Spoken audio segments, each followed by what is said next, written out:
हर हर महादेव। प्रिय दर्शकों, वीडियो में चर्चा होगी कुंभ राशि वालों के लिए मार्च के मिड से लेकर के पूरा अप्रैल का महीना कैसा रहने वाला है। विस्तार से चर्चा करेंगे क्योंकि बहुत कुछ अद्भुत हो रहा है। सभी विषयों पर डिटेल में चर्चा करेंगे क्योंकि कुंभ राशि वाले जो व्यक्ति हैं वो पिछले कई सालों से काफी उतार चढ़ाव का सामना कर रहे थे। स्वाभाविक है, शनि के साढ़े साथी चल ही रही है। शनि अस्त था, शनि वक्री था, क्या कुछ नहीं हो रहा था। आपका भाग्येश, लाभेश खासकर बहुत ज्यादा पीड़ित था, यानी कि फाइनेंशियली क्राइसिस झेल रहे थे। जॉब को लेकर के, बिजनेस को लेकर के, पर्सनल लाइफ को लेकर के, हर क्षेत्र में कुछ ना कुछ मुसीबत थी और बर्बाद हुए थे आप। जिसके लग्न कुंडली में शनि अच्छा नहीं होना, date of birth, time of birth और प्लेस ऑफ बर्थ के हिसाब से जो आपकी कुंडली बनी होगी, उस लग्न कुंडली में अगर शनि अस्त हो, मृतावस्था का हो, षडबल में कमजोर हो, दिग्बल में कमजोर हो, कालबल में कमजोर हो, दशांश में कमजोर हो, तो निश्चित रूप से आपकी नौकरी में प्रमोशन छोड़ दीजिए। नौकरी जैसी चल रही थी ना वैसी भी नहीं चल रही होगी। बिजनेस में प्रोग्रेस तो छोड़ ही दीजिए, जैसा बिजनेस चल रहा था वैसा भी नहीं चल रहा था पिछले दिनों। लेकिन अब बर्बाद जरूर हुई हो, लेकिन खत्म नहीं हुई हो। अब ये जो आने वाला जो 45 दिन है ना, ये आपको खत्म होने देगा नहीं, बल्कि आपके लिए एक नया रास्ता तय करेगा। अद्भुत परिवर्तन आने वाले हैं। बस जैसा मैं कहूंगा वैसा करना। हजारों लोगों ने जैसा मैंने कहा है वैसा फॉलो किया है। हजारों लोगों का जीवन सुधरा है, आपका भी सुधर जाएगा। पूरा वीडियो सुनना क्योंकि असाधारण सफलता देंगी ये ब्रह्मांड की शक्तियां। सारा डिटेल में बताऊंगा, भरोसे से कह रहा हूं। 100% आपकी जिंदगी बदल जाएगी। सबसे पहले तो देखिए, शनि 17 मार्च सुबह 4:40 पर उदित हो रहे हैं। इससे क्या होगा ये बताऊंगा। बुध शुक्र की युति है, लक्ष्मी नारायण योग बन रहा है, नीच भंग राजयोग बन रहा है 31 मार्च से लेकर के 24 मार्च के बीच में। ये शुक्र मंगल का युति संबंध ये धन शक्ति योग बना रहा है 31 मार्च से 24 अप्रैल के बीच में। और जो बुध और शुक्र का जो लक्ष्मी नारायण योग बनेगा ना, वो भी 31 मार्च से 24 अप्रैल के बीच में ही बनेगा। मैं 24 मार्च बोल दिया, ये अप्रैल के बीच की, 24 अप्रैल के बीच की बात है। शुक्र राहु का संबंध बना है जो कि बहुत अच्छा है व्यवसायियों के लिए, नौकरी करने वालों के लिए, पर्सनल लाइफ में कोई प्रॉब्लम आ रही हो उनके लिए बहुत अच्छा है। ये 31 मार्च से लेकर के ये भी 24 अप्रैल तक ही है। अप्रैल में मार्च 14 तारीख से लेकर के खरमास शुरू हो रहा है। इसमें क्या सावधानियां बरतनी चाहिए, क्या उपाय करना चाहिए, जो कि 14 अप्रैल तक रहेगा ये खरमास, इस विषय पर भी चर्चा करूंगा मैं। लेकिन ये तो मैंने अभी बताया आपको, ग्रह गोचर की बात बताई आपको। लेकिन बात हम करेंगे इस वीडियो में नक्षत्र ज्योतिष के हिसाब से।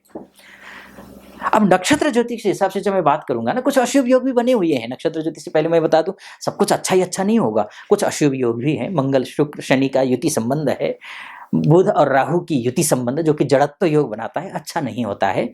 ये सब बातें मेरा एक और चैनल है आचार्य मुक्ति नाम से, जो कि इस वीडियो के लिंक में भी होगा। इस वीडियो के नीचे लिंक होगा डिस्क्रिप्शन में, वहां आप क्लिक करके आप उस वीडियो को भी देख सकते हैं ग्रह गोचर के हिसाब से। लेकिन इस वीडियो में मैं चर्चा करूंगा नक्षत्र ज्योतिष के हिसाब से, कि नक्षत्र ज्योतिष के हिसाब से क्या कुछ होने वाला है। इस विषय में डिटेल में चर्चा करूंगा। उससे पहले एक निवेदन है आपसे, अगर आप पहली बार मेरा वीडियो देख रहे हैं तो पूरा वीडियो सुनिएगा। अच्छा लगे, यानी कि सटीक लगे आपको, तो चैनल को सब्सक्राइब कर दीजिएगा। वीडियो को लाइक और कमेंट बॉक्स में जाकर के हर हर महादेव 5 बार या 11 बार अवश्य लिख दीजिएगा। सबसे पहले बात शनि महाराज की कर लेते हैं कि शनि महाराज उदित हो गए हैं। आपके लिए शनि बहुत मायने रखते हैं। आपके राशि के स्वामी शनि हैं। आपके राशि के स्वामी शनि, और शनि जो होते हैं आपके लिए द्वादशेश भी है। अगर आप देश में विदेश में रहते हैं, विदेश में भी रहते हैं आप, खासकर मैं बोलूँगा उनके लिए तो विशेष लाभ है।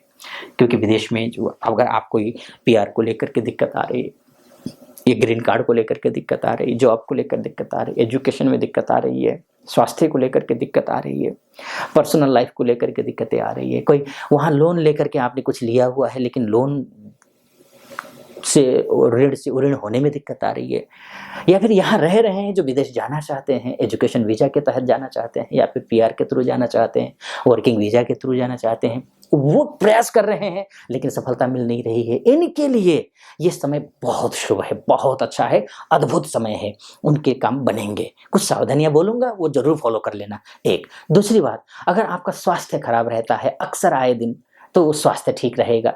हाँ, डेली रूटीन को जरूर ठीक रखना, जैसा मैं कहूंगा वैसा करना। एक, अब बात कर लेते हैं शनि की ही नक्षत्र में। जैसे कि शनि महाराज 6 अप्रैल को पूर्वा भाद्रपदा नक्षत्र में गोचर करेंगे, जो कि गुरु का नक्षत्र है, और आपकी राशि के हिसाब से आपके गुरु जो हैं वो लाभेश हैं, यानी कि पैसा देने वाला ग्रह है, यानी कि सोर्स ऑफ इनकम का ग्रह है। ये सोर्स ऑफ इनकम का ग्रह है। कहीं से अगर ब्लॉक हुए हैं पैसे, वो पैसे आ जाएंगे। नया बिजनेस शुरू करना है, स्टार्टअप करना है, लेकिन बात बन नहीं रही है, पैसे की वजह से बात फंस गई है, पलट गई है जिंदगी, तो ये ठीक हो जाएगा, पैसे के इंतजाम हो जाएंगे। दूसरी बात, धनेश भी बनता है, लाभेश भी है और धनेश भी है, यानी पैतृक संपत्ति को लेकर के कहीं कोई इश्यू है, कोर्ट कचहरी के मामला फंस गया है, भाई भाई के बीच में, परिवार के बीच में कोई उलझने फंस गई है, बात बन नहीं रही है, तो बात बन जाएगी। परिवार में किसी प्रकार का कोई अगर अड़चने हैं, दिक्कतें हैं, पैतृक परिवार, पैतृक संयुक्त परिवार हो या फिर एकांकी परिवार हो, सब में लाभदायक है ये समय, शनि का गुरु के नक्षत्र में जाना। एक दूसरी बात, मंगल भी जो है ना 10 अप्रैल से लेकर के पूर्व भाद्रपदा नक्षत्र में ही रहेंगे, जो कि अत्यंत शुभ है, क्योंकि पूर्व भाद्रपदा नक्षत्र फिर से गुरु का नक्षत्र है, गुरु का ही नक्षत्र है, शनि और मंगल दोनों रहेंगे, जैसे यहां भी आप देख रहे हैं। और मंगल कह देंगे आपके लिए, आपके कर्मेश है मंगल, कर्मेश मंगल है, यानी कि आपका जो कर्म करोगे ना, उस कर्म का पूर्ण फल आपको मिलेगा वहां पर, मंगल के पूर्व भाद्रपदा नक्षत्र में होने से, क्योंकि कर्म के आधार पर आपको पैसा मिलेंगे। अभी तक क्या हो रहा था आपके साथ, मेहनत खूब हो रही थी, पैसे नहीं आ रहे थे। जॉब करते हो, किसी भी फील्ड में जॉब करते हो आप, चाहे बैंकिंग सेक्टर में हो आप, या फिर आप सेल्स एंड मार्केटिंग में हो आप, आपके शैक्षणिक संस्थाओं में जॉब करते हो, या फिर आप आपकी खुद की शैक्षणिक संस्थाएं हैं, कॉलेज में लेक्चरर है, प्रोफेसर हैं, प्रिंसिपल हैं, या संविदा में पढ़ाते हैं कॉन्ट्रैक्ट बेस पे, इन सब के लिए अब तो नया सेशन शुरू होने जा रहा है कॉन्ट्रैक्ट बेस पे ही, शिक्षकों के लिए, उनके लिए भी बहुत अच्छा है। विद्यार्थी अभी तक कोचिंग सेंटर चलाते हैं, ऑनलाइन हो या ऑफलाइन हो, विद्यार्थी की पर्याप्त व्यवस्था भी हो जाएगी, यानी कि पैसे आ रहे हैं, ये स्थिति दिखाई। कर्म जो कर रहे हैं उसके हिसाब से जो लाभ मिलना चाहिए वो लाभ आपको मिलता हुआ दिखाई दे रहा है मंगल के पूर्व भाद्रपदा नक्षत्र में होने से।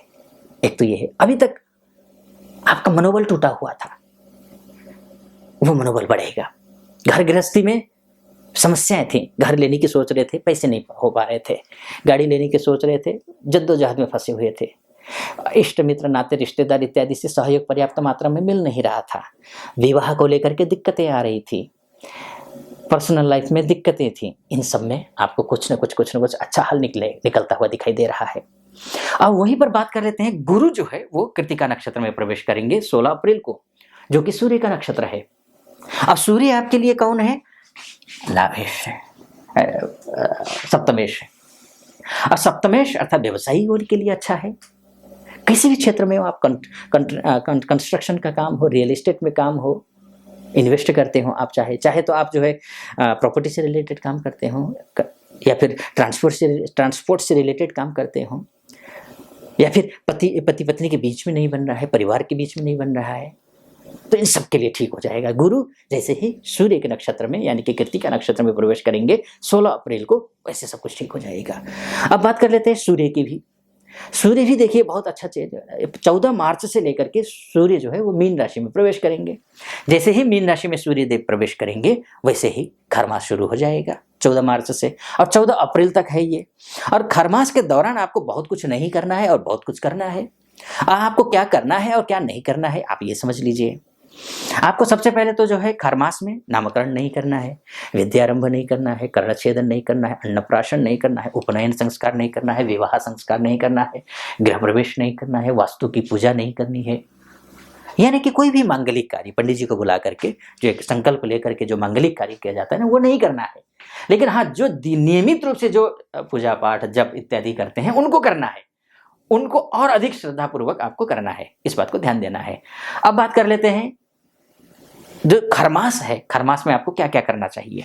जो मैंने कहा था ना आपको कि बर्बाद हुए हो, खत्म नहीं हुए हो, क्योंकि ग्रह गोचर देखिए ना कितने शानदार है आपके, खत्म कैसे हो सकते हो। मैंने नक्षत्र बताया ना आपको, अद्भुत है नक्षत्र, अद्भुत शानदार है नक्षत्र, तो ये स्थिति है।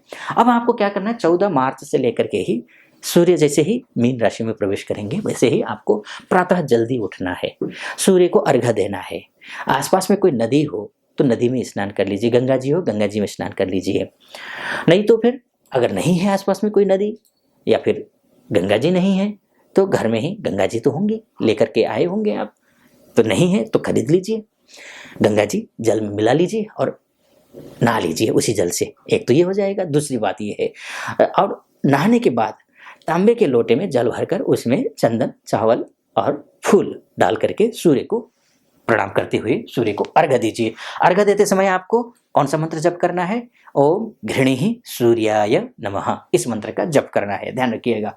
लेकिन अर्घ्य देने का तरीका लोगों को अक्सर नहीं पता होता है कि वो ऐसे करके डाल देते हैं या फिर कोई ऐसे डाल देते हैं। नहीं, अर्घ्य ऐसे नहीं देना है। आपको क्या करना है, अर्घ्य देते समय तांबा या फिर कांसे की कोई थाली ले लीजिए, उसको नीचे रखिए और उसमें जल, थोड़ा सा जल रखिए, थोड़ी सी जल, थोड़ा ज़्यादा नहीं जल रखना है, थोड़ा जल रखिए और उसके बाद सूर्य को जल उसी पर चढ़ाइए या फिर किसी गमले में भी चढ़ा सकते हैं सूर्य को जल। अर्घ्य देना मतलब जल चढ़ाना है, ध्यान रखिएगा, कंफ्यूज मत होना। तो और उसके बाद जाकर के उस जल को अगर तांबे या कांसे के थाली में अगर है तो उसी जल को आप थोड़ा सा ले लीजिए, माथे पे लगा लीजिए, हृदय पे लगा लीजिए और उसके बाद दोनों बाजुओं में लगा लीजिए उस जल को। ये करने से भी आपको लाभ होगा। उसके बाद करना क्या है, आपको तिल, वस्त्र और अनाज का दान करना है और गाय को चारा खिलाना है, ये आपको करना है, ये उपाय। उसके बाद जाकर के बृहस्पतिवार के दिन उपवास करना है आपको, और उपवास के साथ साथ में उपाय भी करिए, ये भी अच्छा है।